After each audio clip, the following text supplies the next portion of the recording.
Señores, ¿cómo están? Muy buenas tardes. Antes que nada, agradecer su presencia a nuestra primera sesión del año. Sé que es complicado el horario y todo, y les agradezco infinitamente a cada uno de ustedes que se hayan tomado el tiempo de estar con nosotros. Esta primera sesión estamos con un invitado de lujo. Antes de hacer la presentación, que nos apoyen con con el PowerPoint, quisiéramos, antes, anuncios parroquiales, le doy el uso de la voz a nuestro consejero, el licenciado José Luis Nazar, y a nuestro consejero, el licenciado Rafael Heredia. Gracias, coordinador. Buenas tardes a todos. Doctor, buenas tardes. Muchas gracias por su presencia. Compañeros, les recuerdo que estamos en la puerta del Congreso bianual que normalmente presentamos en la barra. Este año representa para nosotros un congreso muy importante por dos razones fundamentales. Está dentro del marco del festejo de los más de 100 años de nuestro colegio, pero principalmente tiene la temática del México que viene. En el colegio, como ustedes saben, estamos muy preocupados por el Estado de Derecho y por la franca vulneración al mismo que se está haciendo desde el Poder Ejecutivo. Necesitamos presentar este Congreso como una postura de los abogados que creemos fielmente en que el Estado de Derecho es la regla de convivencia. A la hora de organizar el Congreso, justamente se abrió una mesa muy interesante, aprovechando la gran experiencia de nuestro coordinador de lavado y dedicada a la moralidad. Nos gustaría invitarlos, recordarles, por favor, que es una referencia fundamental y que además tendrían que hacerlo la prioridad, porque los lugares en los hoteles se están adaptando, de tal forma que, por ejemplo, en el hotel sede ya no hay lugar. Así que, por favor, tienen en el chat la convocatoria, tienen en el chat las datos de la inscripción. Los invito a que se animen de una vez, queden inscritos. Nos vemos en Querétaro del 21 al 24 de febrero. Y finalmente habrá un torneo de golf el domingo en beneficio de la Fundación Barra Mexicana, que también es parte de nuestro colegio, como lo saben, que es el motivo de orgullo de los abogados que representamos al colegio. Y para ello también, si me lo permite, coordinador, le doy uso a la voz a Rafael Heredia como el consejero de la Comisión. Muchas gracias, nos vemos en Querétaro. ¿Cómo están ustedes? Muy buenas tardes. En el día de hoy tuvimos una reunión formal, consejo, del patronato de la Barra Mexicana. Bueno, ¿qué hace el patronato? Pues es quien y a quién le llegan todos los asuntos en diferentes materias de los mexicanos en general para pedir auxilio y cumplimentar lo ordenado por la Ley General de Profesiones, ¿verdad? Que nos ordena, que nos ordena el trabajo pro bono a todos los abogados, ¿sí? Y tiene, me choca decirlo, pero tiene, es una condición que marca la propia ley. Nosotros, pues ya decíamos que no solamente 10 despachos de la barra sean los que llevamos las defensas pro bono. O sea, en materia civil, en materia familiar, en materia penal, son muchos. Pero hay en todas las materias. Y aquí, nosotros, ustedes como paristas, yo les pido, por favor, que cuando se publiciten a través del coordinador de Humberto los asuntos que necesita la gente que se les ayude, ¿verdad? Nos ayuden y tomen asuntos, tomen un asunto pro bono y cumplan con todo respeto, con la obligación que tenemos, primero como barristas y segundo como abogados. Entonces, era el mensaje que nuestra presidenta, Dolores Salinaco, pidió que les expresáramos. Entonces, por favor, ayuden a los que no tienen con la sapiencia de todos ustedes. Gracias.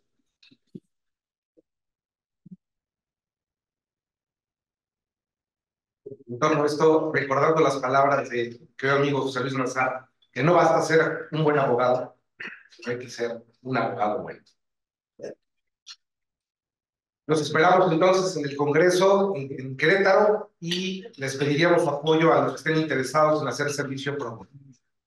Tengo el inmenso honor y el placer de estar con aparte de que lo conozco desde hace muchos años y aparte de que es mi amigo, mi hermano, lo quiero, lo respeto, lo admiro por la calidad de persona que es, pero es un gran abogado. Voy a permitirme hablar, que no le gusta que hablen de él. De hecho, le pedí una semblanza curricular y me dio 3 puntos. El doctor Sergio Suárez Daza es doctor en Derecho, es doctor en Ciencia Jurídico Penal, es catedrático del Instituto Nacional de Ciencias Penales, es consultor jurídico en temas de delincuencia organizada, lavado de dinero y amparo. Tengo el inmenso placer, querido Sergio, de compartir este momento contigo, agradeciéndote por haber aceptado la invitación y en nombre de nuestro presidente, el maestro Víctor Olea, te damos la más cordial bienvenida a nuestra primera sesión de lavado de dinero. Bienvenido. Muchas gracias. Muy buenas tardes a todas y a todos. Espero que tengan un buen apetito. Vamos a platicar en esta oportunidad y agradeciendo mis primeras palabras, por supuesto, al doctor Humberto, que me ha hecho el enorme favor de invitarme, ha seguido con esta charla, y por supuesto saludo con mucho afecto y respeto a los coordinadores, a todos los miembros de esta institución que sin lugar a dudas ha marcado un referente en la abogacía en este país y a nivel internacional. Sin mayor preámbulo, quiero platicar con ustedes de una manera muy simple esto que se denominó en esta charla, lo que serían las estrategias de defensa en el delito de operaciones con recursos de procedencia ilícita. ¿Por qué hablamos de operaciones con recursos de procedencia ilícita? Porque en nuestra legislación no tenemos absolutamente ninguna normatividad que hable de lavado de dinero. Lo tenemos única y exclusivamente en cuanto a lo que es el aspecto relacionado con, a nivel de jurisprudencia, pero como tal no tenemos esta vertiente de lavado de dinero. Sin embargo, es un tema muy importante que consideremos que cuando se habla de lavado de dinero, se habla principalmente que pasan los recursos por el sistema financiero. Y cuando estamos hablando de operaciones con recursos de procedencia ilícita, no necesariamente pasa por el sistema financiero. Entonces, es un tanto más amplio esta temática de las operaciones con recursos de procedencia ilícita. ¿Cuál va a ser el objetivo que vamos a tener en esta charla?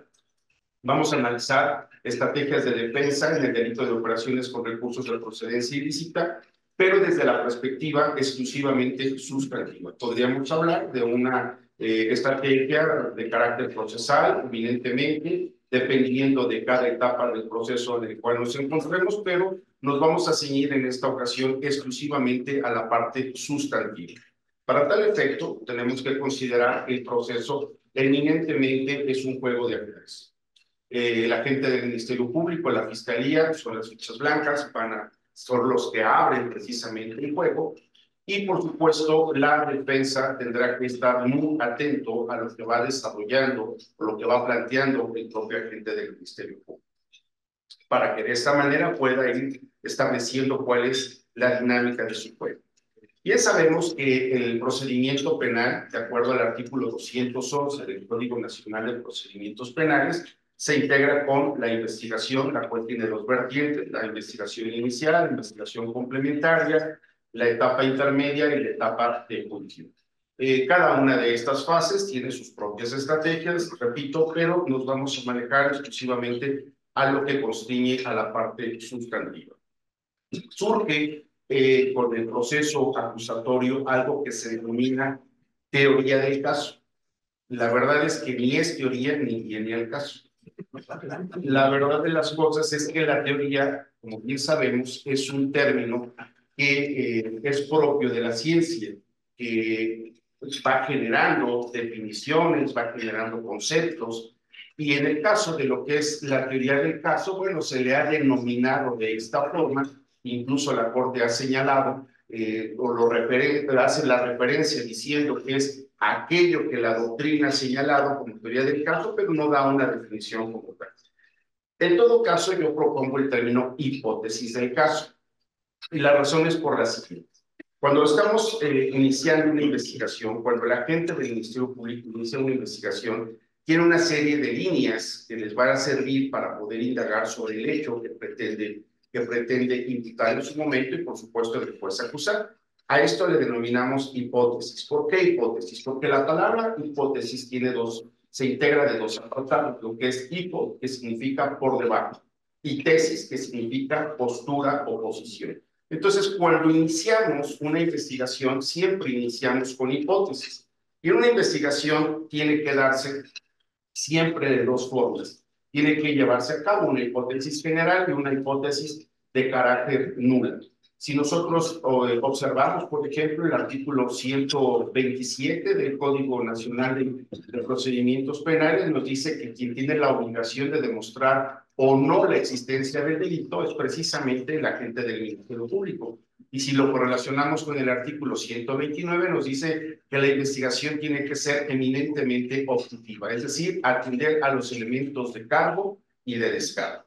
Quiere decir entonces que el agente del Ministerio Público, en una vertiente evidentemente técnica, debería tener estas dos posturas. Se inicia la investigación y una vez que llega el cierre de la investigación, si es que decide en un momento determinado, dependiendo de esa investigación que haya verificado, bueno, el agente del Ministerio Público tendrá una tesis, esa postura frente a ese hecho que reviste características del delito, y a partir de ello es que va a acusar o va a solicitar el sobreseimiento, porque tiene una postura frente a ese acontecimiento.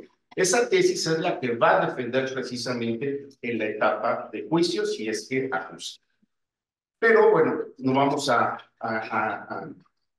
en este momento a tambalear toda la estructura o la doctrina que se ha planteado sobre ello. Lo que sí puedo decir es que cuando hablamos de la teoría del caso, estamos hablando de un método de trabajo que se debe de seguir, y que algo que es muy importante es que primeramente se deben de analizar los hechos concretos. Algo que es muy importante en esto que se denomina la etapa fáctica es desmenuzar los hechos, desmenuzarlos a tal punto en donde no quede absolutamente nada sobreentendido, o queremos en algún momento la percepción de que las cosas son de una manera en la cual creemos que son de tal o cual forma. Se tiene que desmenuzar a modo de que podamos tener el control de todos los acontecimientos. Muy importante posteriormente es analizar el tipo penal y, por supuesto, identificar el tipo penal de acuerdo a su verbo rector, de acuerdo a las circunstancias particulares, como lo vamos a ver en el caso de operaciones con recursos de procedencia ilícita, que, como lo veremos más adelante, tiene 19 verbos, pero esos 19 verbos a su vez se van a ir multiplicando por cada circunstancia, va generando una serie de hipótesis jurídicas que se van presentando. Importante es llevar a cabo este proceso de subsunción con cada uno de los elementos que integran el delito o que lo desintegran, dependiendo sea el caso. Y, por supuesto, atender a todo lo relacionado con el material probado, con el propósito, evidentemente, de poder sustentar la postura, ya sea del agente del Ministerio Público o de la defensa. Por supuesto que es importante que se atienda a las debilidades del caso para los efectos de que se pueda ir subsanando o atendiendo durante la investigación, o bien, por supuesto, sacar ventaja de esas posibles debilidades que se van a presentar. Surge algo que es importantísimo, que es el debido proceso. Ustedes saben, es una de las columnas fundamentales de nuestro derecho positivo vigente. Pero cuando hablamos del debido proceso, debemos advertir que tiene por lo menos tres vertientes. El debido proceso, en estricto sentido, que va a ser aquel que se va a plantear como una manifestación del principio lógico antecedente y consecuente, y que va siendo una relación compuesta, escalonada y consecutiva, regulada por la ley procesal. Si me permiten el ejemplo, no podemos pasar del número 1 al 5 sin pasar previamente por el 2, el 3, el 4. Son las fases que tenemos, y eso lo tenemos en todos los procesos. O sea, tenemos que ir adoptando cada una de estas fases. cuyo objeto en materia penal es la verificación de una conducta punible y la consecuente responsabilidad del imputado orientado a dichos actos a obtener una decisión válida con la fuerza de cosa juzgada acerca de los mismos temas, de suerte que transgredir el proceso significa ni más ni menos que transgredir un acto procesal expresamente señalado por la ley como requisito sine qua non para la eficacia del subsiguiente. Entonces, tenemos que ir agotando cada una de las fases para que tengan esta fuerza jurídica. Pero algo que es muy relevante es lo que debemos atender también como lo que es el debido proceso probatorio. En el debido proceso probatorio vamos a ubicarnos en dos palabras que son fundamentales: la validez y la eficacia de la prueba. Cuando nosotros hablamos en el sentido eminentemente jurídico, tenemos que advertir que hablamos de validez. Cuando nosotros hablamos, por ejemplo, de estética, podemos referirnos a algo bonito o a algo feo. En la lógica hablamos de verdad o de falsedad. Pero cuando hablamos en el ámbito jurídico, estamos hablando evidentemente de que los actos de autoridad tienen que ser válidos. ¿Cuándo un acto de autoridad es válido? Cuando no violenta derechos humanos. Eso es lo que le da este carácter ético a las actuaciones. Entonces, el debido proceso probatorio tiene que ver precisamente con los temas eminentemente de la validez. Por medio de las pruebas es que se hace el ejercicio de la estructuración del delito. Hablemos de tipicidad, anticulicidad y la culpabilidad, porque la causalidad por sí sola no basta para la imputación jurídica del resultado. Esto lo podemos encontrar en el artículo 487, último párrafo del Código Nacional de Procedimientos Penales, el cual señala justamente esto, que los elementos causales no son suficientes como para poder establecer la culpabilidad de una persona. Entonces es necesario acreditar, por supuesto, todos los elementos que se le están atribuyendo a la persona. Pero también tenemos otro rubro que es el debido proceso sustantivo. De estos elementos que estoy mencionando se puede desplegar una cantidad impresionante de información, solamente estoy tocando los puntos finos.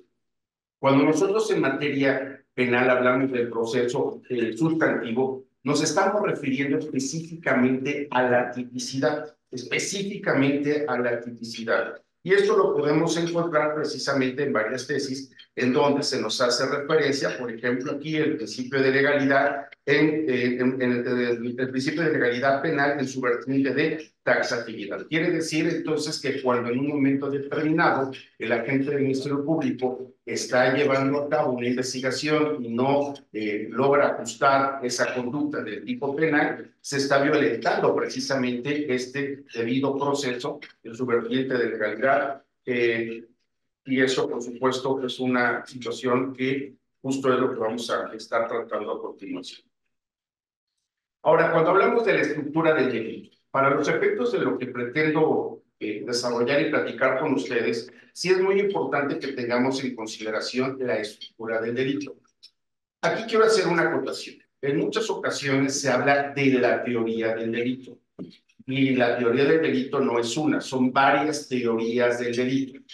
Y bueno, todas las teorías son muy importantes en el ámbito jurídico. Cuando nosotros estudiamos procesal civil, bueno, tenemos como base precisamente la teoría del proceso. Cuando estamos hablando de la prueba, tenemos por supuesto que allegarnos de información de la doctrina que hace referencia a la teoría de la prueba. La ciencia ha estudiado prácticamente. Entonces, bueno, cuando nosotros hablamos de la teoría del delito, repito, son diversas corrientes que han estudiado la forma en que se integra y se desintegra el delito. Pero aquí yo tengo una posición muy particular. Yo sostengo que cuando nosotros estamos hablando de lo que se encuentra en la legislación, estamos hablando de derecho positivo vigente. Ya no tiene ese cariz de teoría. Sí es verdad que el legislador abrevó de las teorías precisamente una serie de conceptos, pero en el momento mismo que se convierten en derecho positivo vigente, pierden ese estatus de teoría. ¿Por qué? Porque no hablamos, por ejemplo, en una audiencia, por ejemplo, hablemos de la tipicidad. Entonces decimos, bueno, según Bailey, de la corriente causalista, esto al juez le resulta innecesario la fuente, aun y cuando nosotros sabemos cuál es el origen de ese término, pero está contemplado precisamente en la legislación. Y esto que está contemplado en la legislación se convierte en derecho positivo. Entonces, en esta ocasión no hablaré propiamente de las diversas corrientes teóricas, sino hablaré de lo que se encuentra exclusivamente en la legislación mexicana. Entonces, para los efectos de la charla, vamos a poder ubicar estas vertientes: la conducta, lo antagónico es la ausencia de conducta, la tipicidad, la atipicidad, la antijuricidad y las causas de justificación, la culpabilidad y las causas de inculpabilidad. Para los efectos de la charla, quiero ubicar esto de esta forma, que bien lo podemos reducir a 3 elementos o incluso a 2. Pero quiero hablarlo de esta manera. ¿Por qué razón? Porque cuando nosotros estamos hablando de la conducta, es muy relevante que tengamos en consideración que la conducta como objeto de estudio puede tener diversas vertientes. Si lo vemos desde la óptica de la sociología, es muy importante el entorno social donde una persona se desarrolla. Si lo vemos desde la óptica de la psicología, es muy importante los aspectos de las memorias viejas que una persona pueda ir teniendo, amalgamando a lo largo de su vida, las emociones, los sentimientos. Cuando lo vemos desde la óptica de la medicina, quizá de la psiquiatría, puede ser que el comportamiento de una persona esté delimitada por ciertos neurotransmisores. Pero cuando lo vemos desde la perspectiva jurídica, la conducta es aquella que se va a manifestar a través precisamente de la voluntad y esta de su manifestación. O sea, la conducta en derecho, específicamente en derecho penal, lo vamos a reducir a que exista voluntad y que ésta se exteriorice. Entonces, de esta suerte podemos reducirlo, les decía, a 3 elementos, que sería la conducta. La conducta, una vez que lleva a cabo esta configuración de adaptarse a lo que está en el tipo penal, hablamos de tipicidad, hablamos de antijuridicidad y hablamos de culpabilidad. Podríamos decir que de acuerdo al Código Nacional, esa es la ruta que se está siguiendo. Ahora, ¿cuál es la conducta que va a ser relevante para el derecho penal? Y aquí quiero ir planteando estos puntos porque si lo que buscamos es establecer estrategias, es importante que tengamos en consideración el tipo de conducta que puede desprenderse de lo que está establecido específicamente en el artículo 400 bis. Estamos hablando que la conducta relevante para el derecho penal va a ser la que lesiona o pone en peligro. En materia penal es binario. Nada más tenemos de 2. O se pone en peligro o se lesiona un bien jurídico. El bien jurídico va a ser el norte de la brújula eminentemente jurídica en materia penal. Ahora, la relación conducta-tipo es la que da relevancia penal a un hecho eminentemente concreto. Entonces, la conducta la vamos a poder plantear como la acción o la omisión. Por aquí tenemos una vertiente que puede ser una omisión propia o una comisión por omisión. Para los efectos de lo que tenemos que desarrollar, solamente nos vamos a abocar a lo que sería una conducta de acción. El tipo penal, cuando nosotros advertimos en las legislaciones, yo sé que ustedes son plenos conocedores de esto, permítanme solamente hacer la exposición. Lo que dice el Código Penal, las legislaciones, cuando dice delitos, ¿no? Delitos contra la salud, delitos contra el ambiente, no son delitos propiamente, son tipos penales. El tipo penal es la descripción que hace el legislador de una conducta a la cual le va a proveer de una consecuencia jurídico-penal. Bueno, el tipo penal va a tener sus propias características, pero algunas de estas características les van a ser comunes o va a tener ciertos elementos comunes en todos los tipos penales. Hablemos del homicidio, de las operaciones por recursos de procedencia ilícita, de delincuencia organizada, trata de personas. Vamos a encontrar ciertos elementos que les van a ser comunes a todos los tipos penales. Y entonces vamos a encontrar que todos los tipos penales van a tener verbos rectores. El verbo rector es lo que se predica del autor, de la persona que lleva a cabo la conducta. Y entonces el verbo rector se va a conjugar en pasado para que pueda haber un reproche. Permítanme el ejemplo. El tipo penal dice, el que prive de la vida a otro. Fíjense que está en futuro, ¿sí? Pero cuando le vamos a hacer el reproche a una persona, decimos, tal persona privó, es decir, se conjuga en pasado. Y tenemos que el tipo penal se integra con algunos rubros muy particulares que son los elementos objetivos, los elementos subjetivos y los elementos de carácter eminentemente normativo. Todo esto que estoy platicando tiene relevancia para lo que quiero desahogar en la parte posterior de esta charla. ¿De dónde saco esto? Si no tuviéramos esta base legal, pues estaríamos en un terreno eminentemente penal. Pero podemos ubicar esto en el artículo 406, antepenúltimo párrafo del Código Nacional de Procedimientos Penales. En esa parte donde hace referencia a la sentencia condenatoria, el legislador plantea que la sentencia tendrá que hacer referencia a todos los elementos del tipo penal, es decir, elementos objetivos, lo plantea así, elementos objetivos, subjetivos y normativos. De esta suerte es que tenemos esta base en la legislación. ¿Cuáles son los elementos objetivos? Son muy importantes: la conducta, el sujeto activo, el sujeto pasivo, el tipo de resultado, si es de resultado formal o material. Si estamos hablando de un tipo penal de resultado formal, es eminentemente normativo. Importante el tema del bien jurídico. Y aquí regreso al artículo 487, último párrafo, donde nos dice esta porción de este artículo, nos dice que los tipos penales se van a limitar a tutelar los bienes jurídicos que sirvan para garantizar la armonía social. Entonces, los bienes jurídicos, reitero, son literalmente el norte de toda investigación.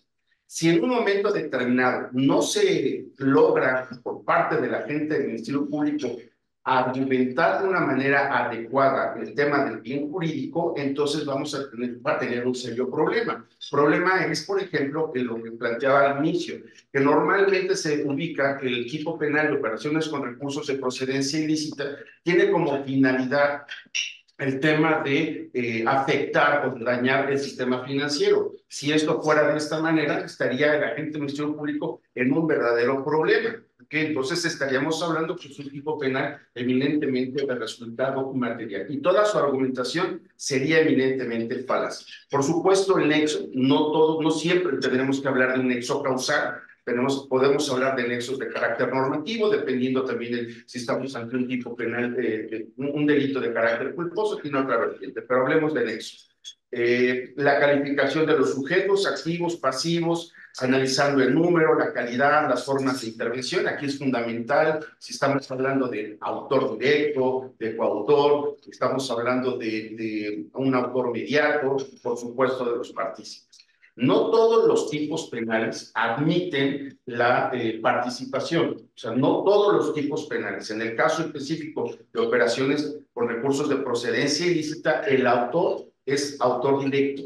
Ni siquiera podríamos hablar de coautoría, porque cada una de las personas que intervienen tienen el control, el dominio del hecho. Luego entonces se convierten en autores.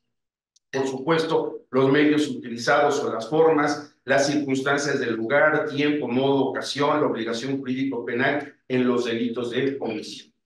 Luego tenemos los elementos subjetivos. Por supuesto, el tipo penal de operaciones con recursos de procedencia ilícita es eminentemente doloso, y aquí lo estoy reduciendo a algo muy simple, que es el conocimiento y la voluntad de la organización del hecho típico. No tendría mucho sentido hablar de delitos culposos, pero resulta que el Código del Estado de México, no me crean, por favor, revísenlo, tienen un problema severo en la legislación del Estado de México, que es que el tipo penal de operaciones con recursos de procedencia ilícita lo tienen en el capítulo de los delitos patrimoniales. Y además, en la parte final, dice que puede configurarse de manera culposa. O sea, una situación verdaderamente absurda. Pero bueno, el nunca se ha podido aplicar de esta, vamos, ni siquiera han logrado obtener sentencias por operaciones con recursos de procedencia ilícita de forma, por lo menos actualmente no han logrado esta temática, y es propiamente por la forma en que está configurado el tipo penal en el Estado de México. Tenemos los elementos normativos. Los elementos normativos son definiciones. Yo me alejo de esta postura que algunos autores señalan como valoraciones políticas o culturales. Me alejo de ello porque la palabra valoración me parece que quizás es una mala traducción, porque valorar es sopesar, y no voy a poder sopesar cuando estoy hablando de un servidor público. ¿Quién es servidor público? No. O sea, es importante tener claridad quién es servidor público, cuál es el territorio nacional. No valoro eso. Lo que quiero es una definición del territorio nacional, de servidor público, no sé, de alguna otra matrimonio, por ejemplo. No es un tema de valoración, es eminentemente definiciones. Y son definiciones jurídicas o culturales. Ahora, viene un tema que me parece relevante y que normalmente se deja de lado, pero que para los efectos de establecer una estrategia es fundamental, porque aquí es donde se establece toda una estructura argumentativa, la clasificación de los tipos penales. Me voy a centrar exclusivamente a lo que son por la lesión que causan y por el resultado. Vamos a tener por la lesión que causan lo siguiente. Van a ser de daño y van a ser de peligro. Los de daño generan una afectación, por ejemplo, el robo genera una afectación de índole eminentemente patrimonial. Y el peligro es una situación que se coloca en los bienes jurídicos de la cual deriva la posibilidad de causar un daño. Ni siquiera sea causa, existe una posibilidad. Pero entonces esto nos va a conllevar a que los tipos penales de peligro los vamos a dividir en dos. Los que van a ser los tipos penales de peligro concreto y los tipos penales de peligro abstracto. Los tipos penales de peligro concreto, vamos a ver que tienen como característica, esto es muy amplio, solamente lo estoy reduciendo puntos finos para los efectos de poder tener claridad a lo que vamos a desarrollar, tiene que ver con que los bienes jurídicos son eminentemente de carácter individual. ¿Como qué ejemplo podríamos poner? Por ejemplo, el tipo penal de peligro de contagio. En el tipo penal de peligro de contagio, el bien jurídico que se está poniendo en peligro es la salud de otra persona. No se requiere que se haya contagiado a la persona. Estaríamos en todo caso, si se contagió, estaríamos en otro supuesto. Pero nada más basta ese peligro latente en el que se puso a la persona. Y los tipos penales de peligro abstracto tienen como característica fundamental que tienen un bien jurídico de carácter colectivo. Es un tema fundamental. Los bienes jurídicos van a ser colectivos, pero además algo fundamental. Va a haber un adelantamiento a la protección del bien jurídico. Los tipos penales de peligro van a aludir a un juicio de probabilidad de que el bien jurídico pudiera ser lesionado aun y cuando dicho daño no llegue a verificarse. En los tipos penales de peligro concreto, la consumación del tipo exige la creación de un peligro para el bien jurídico. Bien. Con este cuadro, con este gráfico, creo que puedo ejemplificarlo. El punto neurálgico de lo que es el derecho penal en un Estado social democrático y de derecho es el bien jurídico. El bien jurídico, reitero, es la parte fundamental. Y entonces, cuando nosotros estamos hablando del bien jurídico, vamos a ponerlo ahí como el punto azul, y tenemos que el primer cordón de seguridad que establece el legislador en la política criminal van a ser los tipos penales de daño, delitos patrimoniales, por ejemplo. El segundo cordón de seguridad para proteger los bienes jurídicos son los tipos penales de peligro concretos. Y en el tercer nivel, vean hasta dónde está este círculo rojo de adelantamiento, con lo que quiero graficar, quiero evidenciar, es justamente que se está adelantando muchísimo a donde se encuentra el bien jurídico. Y esto es por una razón importante. Principalmente tengamos en consideración que estamos hablando, repito, de bienes jurídicos de carácter colectivo. Ahora, ¿qué es lo que va a justificar los tipos penales de peligro abstracto? Lo que va a justificar a estos tipos penales dentro de un Estado social democrático y de derecho siempre que a través de ellos se protejan bienes jurídicos suficientemente valiosos como para justificar la intervención penal. Pensemos en la seguridad nacional, pensemos en la salud pública, pensemos por favor en todo lo que tiene que ver con el ambiente. Estamos hablando de bienes que son de carácter colectivo. Bien, por el resultado. Ahora vamos a hablar de los tipos penales por el resultado. Por el resultado solamente van a ser formales o de carácter material. Me importa mucho que ubiquemos los tipos penales de resultado formal. También se conocen como de mera conducta. Son aquellos tipos penales en donde se va a votar el reproche por parte del Estado en el momento mismo que la persona lleve a cabo la acción. No importa si no se da ningún tipo de resultado. Pensemos la aportación de algo. Es un tipo penal de resultado formal. Pensemos en los delitos contra la salud. Son eminentemente de resultado formal. Se está poniendo en peligro la salud. Y en cambio, los tipos penales de resultado material tenemos precisamente donde hay una alteración. En el mundo fáctico podemos atenderlo a través de la vista, principalmente se puede cuantificar. Entonces, vamos a ubicarlo con este cuadro. Por el resultado y por la lesión. Por el resultado vamos a tener que tenemos tipos penales de resultado formal o de mera conducta.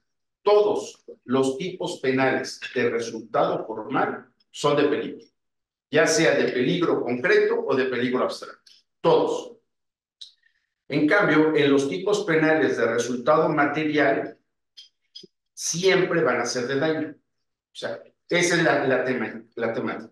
No hay variable. Entonces, si estamos ante un tipo penal de resultado formal, estamos ubicando que es un tipo penal de peligro. Nada más tendríamos que ubicar si es un tipo penal de peligro abstracto y un tipo penal de peligro concreto. ¿Cómo lo vamos a saber? A partir del bien jurídico. Si es un bien jurídico individual, es un tipo penal de peligro concreto. Si es un tipo penal de un bien jurídico de carácter colectivo, es un tipo penal de peligro abstracto. ¿Hasta aquí lo estoy explicando correctamente? ¿Sí o no?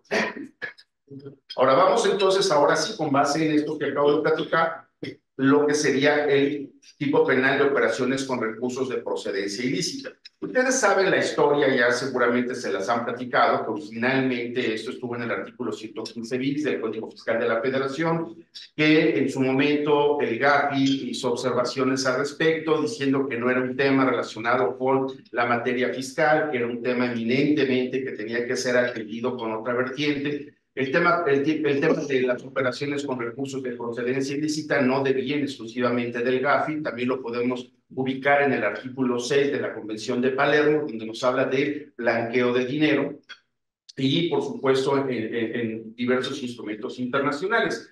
En otros países hablan de lavado de dinero, blanqueo de capitales. Nosotros hablamos de operaciones con recursos de procedencia ilícita porque es mucho más amplio la terminología. No todo el recurso pasa por el sistema financiero. Si una persona se roba una cartera y saca el dinero y con eso va a ir hacia el súper, esa operación proviene de una actividad ilícita y no necesariamente está pasando por el sistema financiero por los fines que se plantean en las fases de lo que es el lavado de dinero común.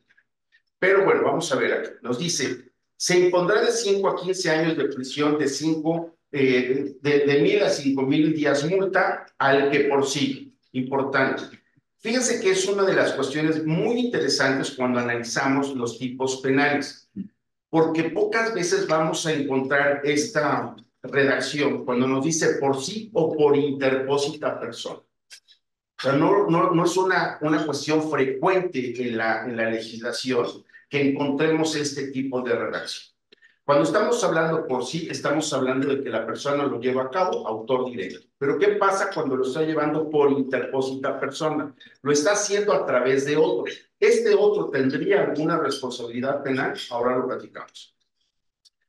Realice, estamos hablando de llevar a cabo, es una conducta de acción, cualquiera de las siguientes conductas. Adquiera, enajene, administre, custodie, posea, cambie, convierta, deposite, retire, dé o reciba por cualquier motivo, invierta, traspase, transporte o transfiera dentro del territorio nacional. Aquí encontramos un elemento objetivo que tiene que ver eminentemente con una circunstancia del lugar.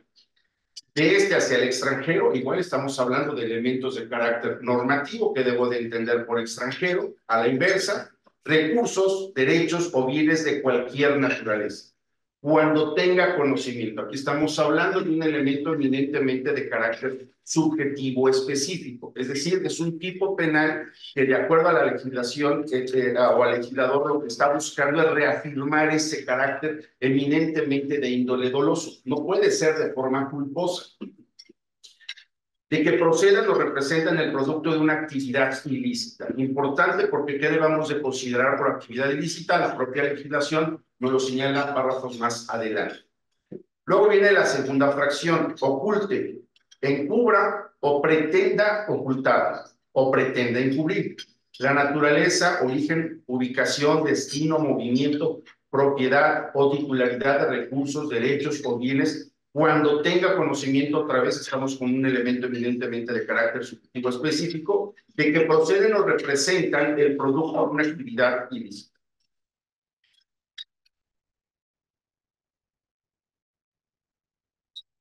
Entonces, fíjense, para los efectos de este capítulo, se entenderá que son productos de una actividad ilícita. Estamos ante un elemento de carácter evidentemente normativo, porque nos está definiendo el propio código qué debo de entender por actividad ilícita. Los recursos, derechos o bienes de cualquier naturaleza.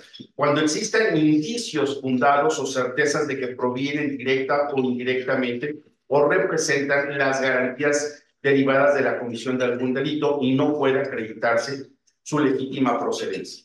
Y luego el siguiente párrafo es muy importante, porque aquí nos damos a que no todas las operaciones pasan por el sistema financiero. En el caso de conductas previstas en este capítulo, en las que se utilicen servicios de instituciones que integran el sistema financiero para proceder penalmente, se requerirá la denuncia previa de la Secretaría de Hacienda y Crédito. Entonces, no todas estas operaciones pasan por el sistema financiero. Ahora, veamos cuáles son los verbos rectores. Les decía que son 19 verbos rectores. Adquiera, enajene, administre, custodie, posea, cambie, convierta, deposite, retire, dé, reciba, invierta, traspase, transporte, transfiera, oculte, encubra, pretenda ocultar o pretenda encubrir. Cuando estamos hablando en estos dos últimos supuestos, ¿a qué nos estaríamos refiriendo? Lo primero que nos viene a la mente es que es una tentativa, ¿cierto? Sin embargo, no es así. ¿Por qué? Porque en los tipos penales de resultado formal no se admite la tentativa, se agota eminentemente con la acción. Hace un rato hablaba de los tipos penales en los cuales hay un adelantamiento por parte del Estado. Este es un ejemplo del adelantamiento que hace el Estado con estos verbos rectores para los efectos de proteger un bien público. Ahora, estamos ante un tipo penal eminentemente de resultado formal. Es un tipo penal que no requiere la materialización, y esto ha sido un tema muy severo, y que por eso es que la verdad es que la práctica, y con todo respeto lo digo, no han logrado cuajar muchas de las investigaciones por parte de la gente del Ministerio Público, porque lo siguen viendo como un tipo penal de resultado material. Lo que se sanciona es la conducta, el que se traspase, el que se traslade el recurso. Y entonces esto cambia por completo mucho esta temática. ¿Por qué? Porque fíjense en este punto, si estoy ante un tipo penal de resultado formal, cuando estoy ante un tipo penal de resultado formal, el dolo va a consistir en que el sujeto quiere la conducta. Si estoy ante un tipo penal de resultado material, el dolo va a consistir en que el sujeto quiere el resultado. Pongo un ejemplo. Si estamos hablando de que una persona va a portar un arma, ¿qué es lo que quiere la persona? ¿Portar el arma o matar a alguien? Portar el arma. Es un dolo en donde el sujeto quiere la conducta. Si la persona priva de la vida a alguien, ¿en qué consiste precisamente ese dolo? En privar de la vida. Es un resultado evidentemente de carácter material. Entonces, si esto no lo tiene claro el agente del Ministerio Público, por supuesto que finalmente va a tener una batalla impresionante para poder armar su caso. Tema que a la defensa pues no nos resulta más que en beneficio, ¿no? Pero finalmente en una situación evidentemente de análisis técnico resulta complicado. Bueno, entonces tenemos que la conjugación de los supuestos. ¿Cómo se van a conjugar los supuestos? Miren, por ejemplo, dice, al que por sí adquiera, por cualquier motivo, dentro del territorio nacional, recursos de cualquier naturaleza, cuando tenga conocimiento. Después, el segundo supuesto, al que por sí enajene. Y así lo vamos manejando, al que por sí administra, al que por sí custodie, y después se va llevando a cabo al que por interpósita persona. Cuando hablamos de la interpósita persona, tiene una característica muy particular, porque la regla es que los tipos penales de resultado formal se manejen siempre por autores directos. Sin embargo, esta es una excepción. Por eso encontramos que se dice el que por interpósita persona. Es un tema eminentemente de excepción a esa regla. Ahora, aquí se va a desarrollar y son 684 supuestos que se van a desarrollar. O sea, del artículo 400 bis se desarrollan 684 supuestos planteados en cada uno de estos verbos con los elementos objetivos y los elementos normativos. Ahora, ¿cuál es el bien jurídico del tipo penal de operaciones con recursos de procedencia ilícita? Aquí tenemos que acudir eminentemente a lo que fue la Convención de Viena y, por supuesto, todos los instrumentos internacionales. Pero fíjense que hay una tesis que se sigue sustentando, que habla precisamente, es el registro 2011-634. Es una tesis aislada, pero la planteo en ese sentido por lo siguiente: más allá de lo que es el cuerpo del delito, la parte que me interesa es propiamente el bien jurídico. Nos dice, de la evolución histórica del delito de operaciones con recursos de procedencia ilícita previsto en el artículo 400 bis del Código Penal Federal y los compromisos contraídos por los Estados Unidos mexicanos en diversas reuniones internacionales, entre ellas la Convención de las Naciones Unidas contra el tráfico ilícito de estupefacientes y sustancias psicotrópicas, la Convención de las Naciones Unidas contra la Delincuencia Organizada Transnacional y el Grupo de Acción Financiera, nos dice, la tutela de los bienes jurídicos ha sido ampliada, porque aun y cuando el nacimiento formal de la figura típica tuvo como detonante el narcotráfico y la delincuencia organizada, sin embargo, el desarrollo de las conductas criminales ha rebasado el pensamiento del legislador al momento de su creación. De ahí que en la actualidad, importante esto, entre otros, comprenda la salud pública, la vida, la integridad física, el patrimonio, la salud, la seguridad de la nación, la estabilidad y el sano desarrollo de la economía nacional, la libre competencia, la hacienda pública, la administración de justicia y la preservación de los derechos humanos. Estamos ante un bien jurídico eminentemente colectivo, que las conductas que se despliegan en el 400 bis lo que hacen es poner en peligro la seguridad del Estado y con esto todos los demás rubros. Tenemos otra tesis, jurisprudencia 19-1267, que hace referencia precisamente al origen de los recursos. Voy a aplicar todo esto. ¿Qué estrategias podemos plantear específicamente en cuanto a una defensa? Bueno, regresemos a este punto. Hay conducta típica, antijurídica y culpable. Tenemos que ubicar justamente la ausencia de conducta en un supuesto determinado. Cuando hay ausencia de conducta, específicamente cuando no hay voluntad. La atipicidad, las causas de justificación y las causas de inculpabilidad. No en todos los tipos penales, o corrijo, no en todos los delitos podemos asirnos como defensa de estos elementos que están establecidos del lado derecho, es decir, las causas que excluyen el delito. De acuerdo al Código Nacional de Procedimientos Penales, el artículo 405 nos señala las causas de atipicidad, de justificación o inculpabilidad. ¿Cuáles son? Causas de atipicidad: la ausencia de voluntad o de conducta, la falta de alguno de los elementos del tipo penal, el consentimiento de la víctima que recaiga sobre algún bien jurídico disponible y el error de tipo. Causas de justificación: consentimiento presunto, legítima defensa, estado de necesidad justificante, ejercicio de un derecho, el cumplimiento de un deber. Causas de inculpabilidad: error de prohibición invencible, el estado de necesidad disculpante, la inexigibilidad de otra conducta y la inimputabilidad.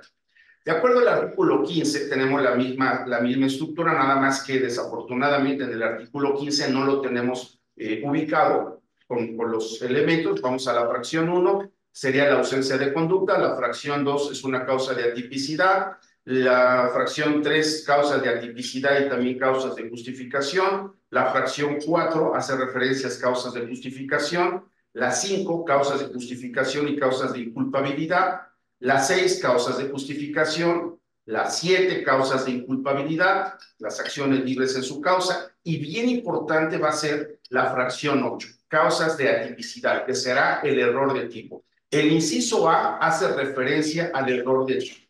¿Qué es el error de tipo? Sin teorizar, el error de tipo lo que hace es eliminar el dolo, ¿sí? Cuando una persona actúa sin dolo, estamos hablando que la persona está actuando bajo un error de tipo. Cuando hablamos de una causa de inculpabilidad, esto me parece muy interesante resaltarlo por lo siguiente, porque hay un aforismo que aprendimos y que incluso repetimos, que la ignorancia de la ley no exime de responsabilidades. Eso es cierto en materia civil, en materia mercantil, pero en materia penal las cosas son diferentes. La ignorancia de la ley sí puede llegar a eximir de responsabilidades. ¿En qué casos? El inciso B nos dice, respecto de la ilicitud de la conducta, ya sea porque el sujeto desconozca la existencia de la ley, en caso que la persona por sus propias condiciones no conozca la existencia de la legislación o el alcance de la misma, o porque crea, yo aquí le hago una adición, que crea racionalmente que está justificada. O sea, no es decir, es que yo creía que traer un R15 en el coche pues, no representaba nada. No, o sea, estamos hablando de que se crea racionalmente a partir del contexto social en el que nos encontramos. Entonces estamos hablando de 3 supuestos. Muy bien. La fracción 9, causas de inculpabilidad, y el resultado fortuito, que sería una causa de atipicidad. Bien, voy a regresar. A ver, pensemos en esto. Un ejemplo que voy a plantear 2 casos de 3. Pensemos en esto. Es muy frecuente que se llegue a detener en algún punto de revisión alguna persona que está trasladando un tractocamión, un tráiler, le hacen una revisión y descubren que lleva en el tráiler dinero, droga y dinero, ¿sí? Lo van a detener y lo van a investigar por operaciones con recursos de procedencia ilícita, de acuerdo al verbo de trasladar. Está trasladando de un punto geográfico a otro. Muy bien. Pero ¿qué pasa si ese chofer no tenía conocimiento de que estaba trasladando dinero? Que de acuerdo a las circunstancias materiales objetivas de cómo es que se lleva a cabo las operaciones en la empresa donde él trabaja, él no tenía posibilidades de tener acceso a al contenedor. Lo están utilizando, ¿cierto? ¿En qué situación estaríamos? Sería un tema eminentemente de atipicidad, porque la persona no tiene dolo. ¿Sí me estoy explicando? Entonces, ¿en dónde vamos a centrar la conducta? En la atipicidad. Y aquí quiero llamar su atención en esto. Es muy importante. Cuando la defensa, hay quien es antagónico a lo que voy a decir, pero lo que voy a decir tiene una justificación, y esto es muy, muy relevante. Cuando la defensa asume una defensa pasiva, es porque está atendiendo a causas de atipicidad, porque es a la gente del Ministerio Público a quien le corresponde acreditar, por ejemplo, el dolo, ¿cierto? Entonces, si en un momento determinado el agente del Ministerio Público no puede acreditar el dolo, porque además no sabe qué tipo de dolo es el que está refiriéndose, entonces la defensa tendría que aportar algo. No, ¿para qué? Si en algún momento no se establece un nexo causal entre la conducta desplegada y el resultado que se está llevando a cabo, la defensa tendría que hacer algo en lo absoluto. Estaríamos hablando que siempre que estamos ante temas de atipicidad, la creencia es, por supuesto, con mucho respeto, es ir dándole seguimiento, por supuesto, a la investigación. Pero ¿qué prueba puedo ofertar? Más de las veces, los abogados nos equivocamos en juicio y hacemos preguntas, aportamos medios de prueba y queremos desahogar pruebas en el juicio. Y la verdad de las cosas es que lo único que tenemos es ver cómo pasa el desfile probatorio por parte del agente del Ministerio Público y al final decir, su señoría, el agente del Ministerio Público como parte procesal activa no fue capaz de acreditar el tipo penal.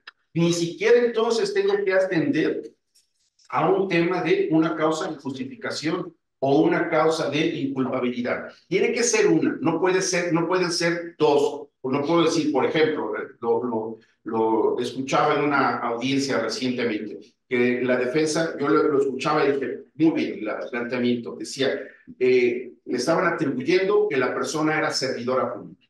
El elemento de servidor público es un elemento de carácter objetivo, ¿sí? Tiene que estar acreditado. Entonces, en la carpeta no aparecía que la persona era servidora pública. Entonces, ¿cómo le estás atribuyendo que es servidor público si no tienes nada que acredite o que por lo menos haga esta referencia?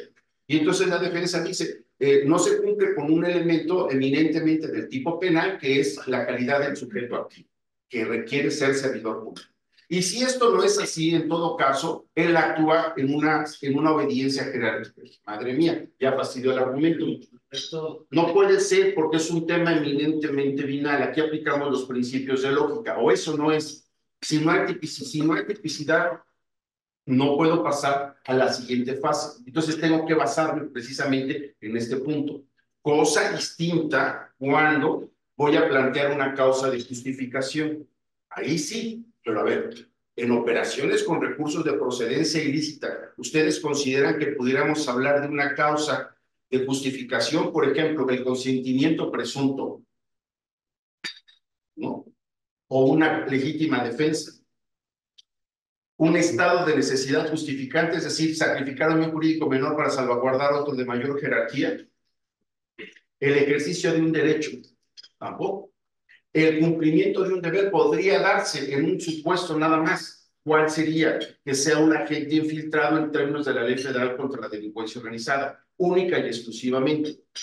Eso sería la única causa, ¿sí? Y ahí, por supuesto, tendría que justificar que es un agente infiltrado y que por eso está llevando recursos de un lado a otro y lo va a exhibir su oficio, lo que tenga que plantear. Pero ahí tendría que llevar a cabo, sí, la defensa un planteamiento así. Regreso a este punto. Ahora, ¿cabría una causa de inculpabilidad? Es decir, un tema donde exista una situación de inimputabilidad. Bueno, si estamos hablando de que están utilizando un inimputable, ojo con esto, ¿qué es lo que va a suceder? Se está utilizando, y por eso decía, el que por sí o por interpósita persona. Esta interpósita persona la vamos a considerar eminentemente un instrumento, y el instrumento no tendrá ningún reproche jurídico penal. ¿Por qué no tiene un reproche jurídico penal? Porque resulta que o está bajo un error de tipo, es decir, no tiene dolo, o está bajo un error de prohibición, no sabe que lo que está haciendo es una conducta que puede ser, que si bien es cierto es antijurídica, pero no se le puede reprochar de acuerdo a las circunstancias en las que se encuentra, o bien porque se encuentra ante la inexigibilidad de otra conducta, cuando la conducta de la persona está eminentemente sujeta a un planteamiento de fuerza, que lo están cuestionando, ¿sí? Entonces, en ese sentido, podría darse, pero la persona que es considerada instrumento no va a tener ningún reproche jurídico penal. Entonces, nos ubicamos precisamente en el tenor, regreso al ejemplo, de la persona que es chofer, que está trasladando. Él se encuentra bajo una temática donde es eminentemente un instrumento, se encuentra bajo un error de tipo, no hay dolo en el traslado del recurso, lo están utilizando, lo están instrumentando. ¿Qué pasa cuando una persona la contrata, pensemos para los efectos de una empresa que lleve a cabo depósitos de forma constante en el banco, en diversas cuentas bancarias? Y entonces, pues, todos los días dentro de su actividad, él va y hace los depósitos al banco. Él trabaja en esa empresa. O sea, no le pregunta al contador, al dueño de la empresa, oiga, ¿y estos recursos de dónde vienen? ¿Son de secuestro? ¿Son de dónde vienen? O sea, se ve que usted está ahí quitándole recursos al fisco, o sea, porque no, porque se me hace raro. O sea, le dice eso y lo van a despedir. Su trabajo es exclusivamente ir y hacer los depósitos. Y no podemos negar que las cámaras están y que todos los días va y le dan seguimiento, todos los días se hace determinada cantidad de depósitos. ¿Qué se encuentra? Un error de provisión, porque cree racionalmente que lo que está haciendo está conforme a derecho. ¿Sí me estoy explicando? ¿Es un error pensible? A ver, yo entro a trabajar a un lugar ante las circunstancias que se encuentra el país. Si alguien me da trabajo, no le voy a decir, a ver, tú ya sabes quién soy, ahora quiero saber los orígenes de la empresa para ver si me conviene, si éticamente eres responsable, si pagas tus contribuciones, para ver si mereces que yo trabaje. No, por supuesto que no. O sea, no es una circunstancia en donde yo pueda vencer esta situación. No sé si estoy logrando explicar esto con claridad. Entonces, en materia de operaciones con recursos de procedencia ilícita, salvo el tema del cumplimiento del deber, sería la única situación, pero por excepción, que se podría hablar de una causa de justificación. Toda la estrategia se va a manejar precisamente o en un tema de atipicidad o en un tema de causa de inculpabilidad. Y en el tema de causa de inculpabilidad sería por un error de prohibición o porque no se le puede exigir un comportamiento distinto a la persona.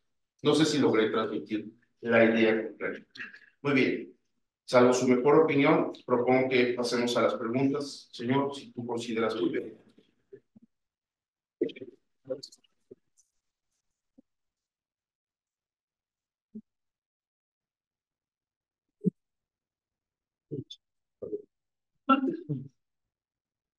¿Alguna pregunta? ¿Todo estuvo muy claro? Sí. ¿Qué tal? Buenas tardes. Felicidades. Gracias. Yo creo que, yo como siempre he entendido el delito de lavado de dinero, o lo de recursos como se ilícita, es el objeto es ocultar el recurso, ¿sí? Que proviene de un acto ilícito. Y la otra es que tengas conocimiento del delito. Entonces, para mí, si no se juntan esas dos conductas, pues no hay forma de poder explicar ese delito, ¿no? Entonces, no sé qué opinas sobre eso. Sí, ahorita lo de la persona que va al banco, pues hay ocasiones en las que igual, pues no tiene, o sea, no está ocultando, pues, está depositando, ¿no? A lo mejor está usando los umbrales abajo de los cuales se establece la regulación financiera para el efecto de evitar pues esos alertamientos, ¿no? Pero a lo mejor tampoco sabe que proviene de una actividad ilícita, salvo que esté pues, en un grupo de personas en las cuales sí sospecha que lo hubiera, ¿no? Ahí tendría que acreditar que efectivamente conoce de dónde provienen los recursos. No sé qué opinas. Sí, claro. Eso es muy interesante. Y aquí es donde viene la cuestión. Pero el primer punto, sí, estoy totalmente de acuerdo. Y la propia legislación lo dice. Cuando tenga conocimiento. Ese es un elemento subjetivo específico. Viene a resaltar el dolo, que el sujeto debe de tener conocimiento. Eso lo tiene que acreditar el agente del Ministerio Público. Este es un tema muy importante. Voy a hacer mención de esto. ¿Cómo se acredita el dolo? El dolo, el artículo 6 de la Convención de Palermo establece que va a ser a través de una serie de inferencias lógicas.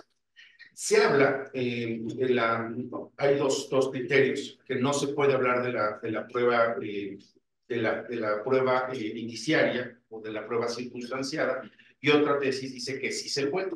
La verdad es que las dos están bien, pero las dos están mal al mismo tiempo, en algunos puntos, porque en esencia la prueba circunstanciada nunca fue una prueba, es un método de inferencia, es ir concatenando elementos objetivos para que a partir de ello podamos hacer una inferencia lógica, un razonamiento que nos permita indagar lo desconocido. O sea, no puedo acreditarlo de forma directa y tengo que hacerlo a partir de este tipo de inferencia lógica, ¿no?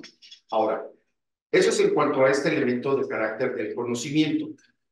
En cuanto al tema del ocultar, se hizo una declaración a este artículo 400 bis, ahí lo tenemos en la pantalla, y se estableció la segunda fracción. donde ahí es donde estamos hablando precisamente de estas fases que conlleva, aquí sí, el lavado de dinero. ¿Sí? Entonces, si estamos hablando específicamente, o sea, las operaciones con recursos de procedencia ilícita es el género, ¿sí? Y el lavado de dinero en México sería la especie. ¿Por qué? Porque en el lavado de dinero se habla de ocultar, primero captar el recurso, después lo intercambiamos, lo intercalamos y después lo ocultamos. Y esto es un tema que efectivamente se lleva a cabo de acuerdo a lo que establecen los instrumentos internacionales, que es el delito más importante a nivel internacional, es el delito de terrorismo. Entonces hablan todos estos instrumentos de decir es para evitar el financiamiento del terrorismo. En nuestro país, lo real, que quien lava dinero no es para financiar grupos delictivos. Quien lava dinero es para quedarse, es para disfrutar, porque proviene de una actividad ilícita. Y lo que busca es pagar precisamente las contribuciones. El mejor pagador de impuestos es el trabajo. Porque Pues quiere... ahí ya lo lavó. Exacto. Ahí sí utiliza el sistema financiero, ¿sí? Pero ese es uno de los verbos rectores. Pero en otras de las actividades, por ejemplo, adquirir, enajenar, ocultar, trasladar, o sea, son verbos rectores que conllevan precisamente actividades de operaciones con recursos de procedencia ilícita y que no necesariamente caen en este espectro de lo que sería el lavado de dinero. De forma, no sé si lo que... Sí. Bueno, gracias, Marcos. Muchas gracias por la exposición. Clara. Gracias. Yo tengo dos preguntas relacionadas. Primero, ¿qué opinas del dolo eventual en este delito? Y la segunda sería, ¿qué le recomendarías a abogados, litigantes, penalistas, cuando tenemos un cliente que es acusado de lavado de dinero? Me tocó un caso, yo estaba del otro lado, estaba en entonces, y el abogado directamente estaba cobrando de las cuentas bancarias que eran parte del caso. Digo, él debía saberlo porque él llevaba el caso, las pruebas ahí estaban, y él estaba recibiendo las transferencias directamente de esa cuenta. ¿Qué opinión te merece este tipo de casos? Bueno, el caso de con él se legitima el dinero, ¿no? Paga después. Son servicios. Son servicios profesionales. Entonces, pues, en ese sentido, ¿qué te puedo decir? O sea, él sabía, estaba cobrando, pero estaba en un proceso de investigación. Sí. Sí, entonces estaba en un proceso de investigación. Claro, todavía no teníamos inocencia. Claro. Entonces todavía no teníamos una certidumbre en relación a ese punto. Entonces, pues finalmente tampoco la cuenta no estaba asegurada. Entonces no podría disponer de eso. No, claro, o sea, se pagan los impuestos, o sea, en ese sentido. Sí, ese sí no lo vamos a llevar pro bono, ese sí no es pro bono, ese sí no. Ahora, no, fíjate que el dolo eventual aquí no aplica. No aplica, porque el dolo eventual es cuando una persona tiene conciencia de que puede llegar a suceder algo, no lo acepta, pero si se da, no lo quiere, pero si se da. Entonces aquí estamos hablando de un dolo directo, evidentemente. No en todos los casos se da el dolo eventual.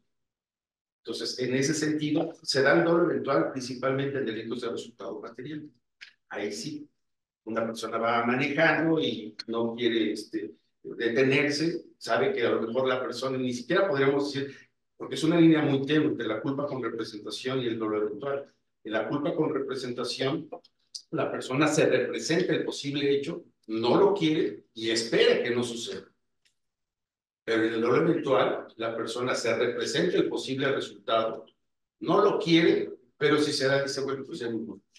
Entonces una persona va manejando y espera que de frente se vaya a mover y no se mueve. Entonces, en lugar de frenar, le sigo acelerando. Entonces, ahí está. Este es un tema bien importante. En los delitos de resultado, en los tipos penales de resultado formal, el dolo siempre es directo. Siempre. En los tipos penales de resultado material, puede darse el dolo eventual. En los tipos penales de resultado formal no se admite la tentativa. Jamás. Y sí ha habido casos en donde, seguramente los conocerás si estuviste en la fiscalía, donde hacían, por ejemplo, detenían a una persona en el aeropuerto, se esperaban a que estuviera a punto de abordar y hacían la reclasificación para tentativa de sacar el recurso. Yo no sé nada de eso. No, yo sé que no. Pero eso es una mala clasificación. Porque como defensa dices te cruzas de brazos. Es una mala clasificación jurídica. No puede darse un tipo penal resultado formal. Puede ser que el juez de control lo vincule. Está mal, estamos hablando de un tema que es totalmente asistente. Entonces, no va a prosperar. Por favor.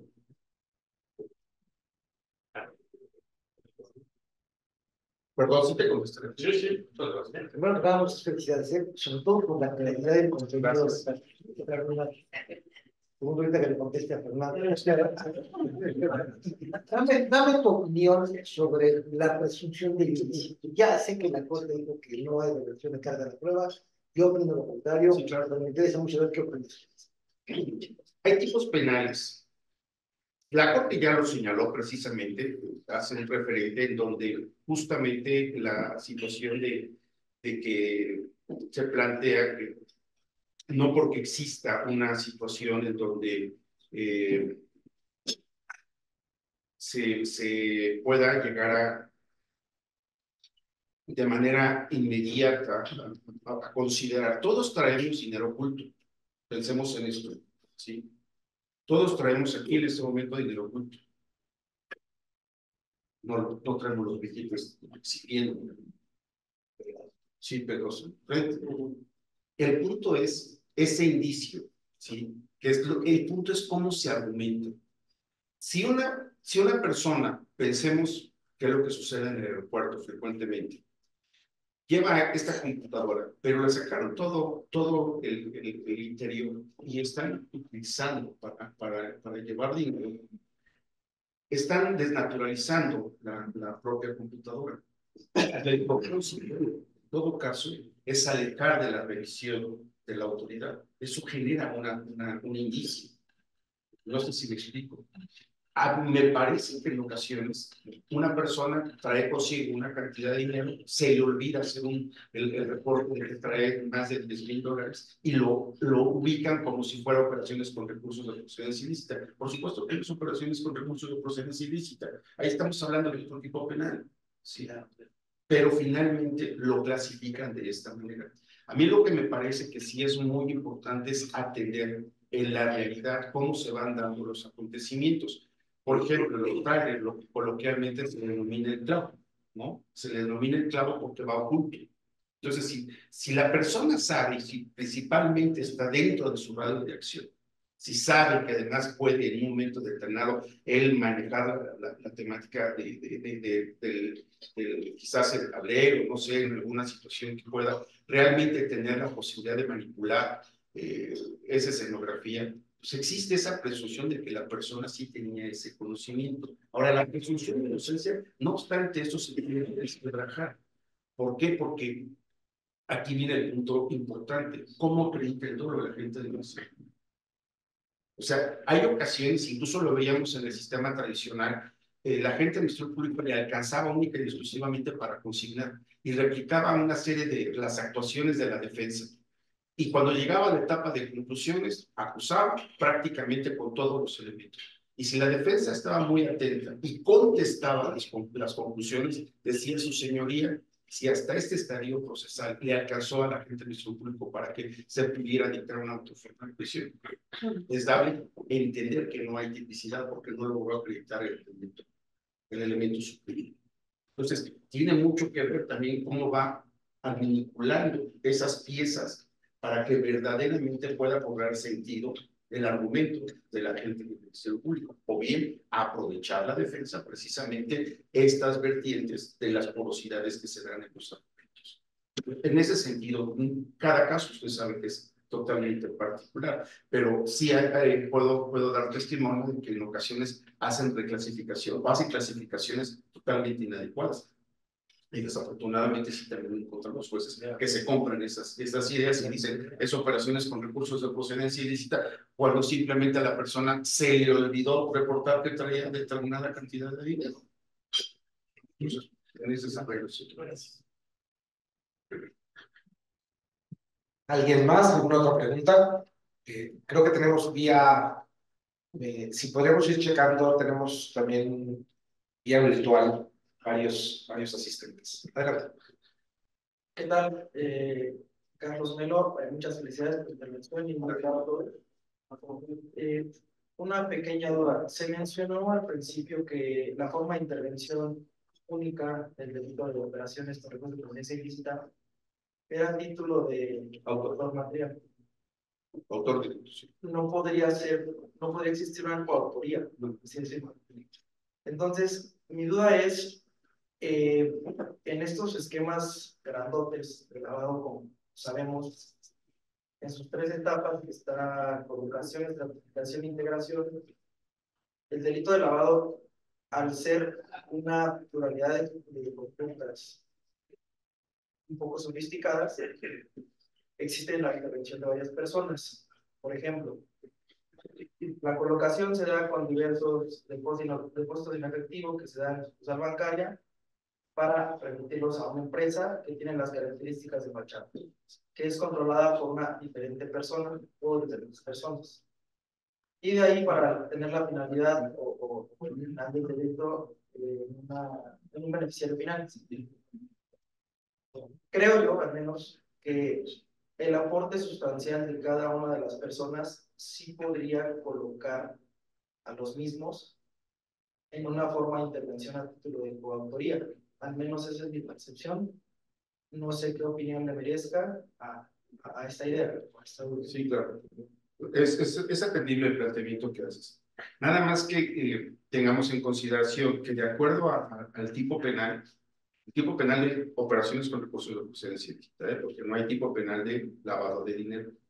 No hay tipo penal. En la legislación mexicana no tenemos ninguna expresión de lavado de dinero. Tenemos incluso está mal planteado por parte del tribunal, que refiere concepto de lavado de dinero. Lo pueden buscar así, dice concepto. Entonces es un planteamiento equívoco. ¿Por qué? Porque el concepto es de acuerdo a la regla, a la lógica formal, el concepto es una palabra, silla, computadora. La definición es lo que se predica del concepto, ¿no? Lo que se dice.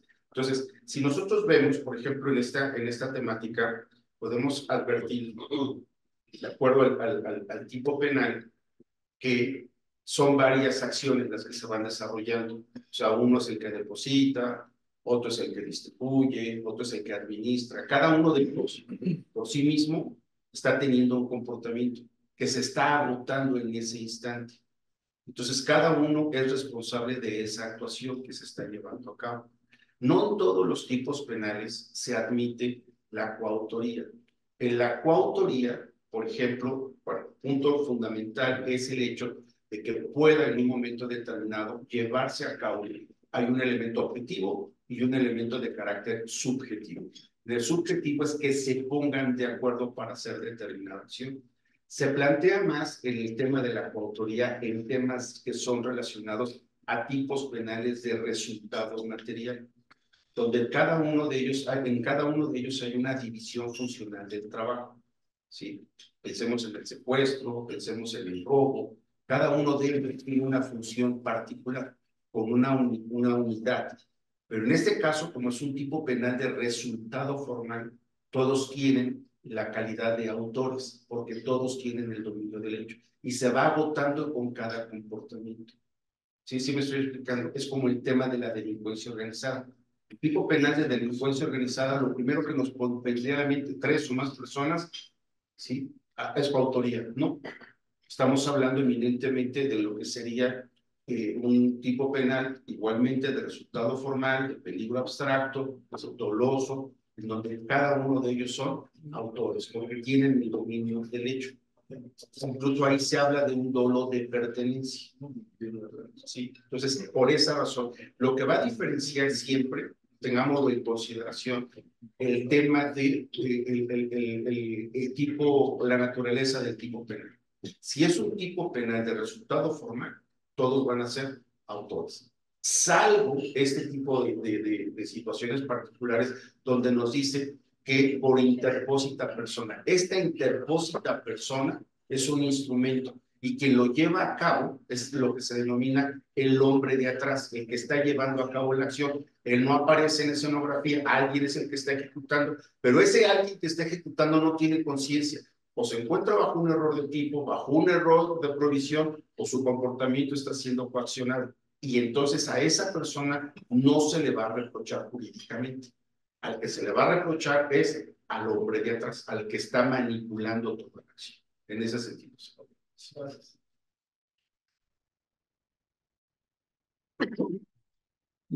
¿Alguna otra pregunta?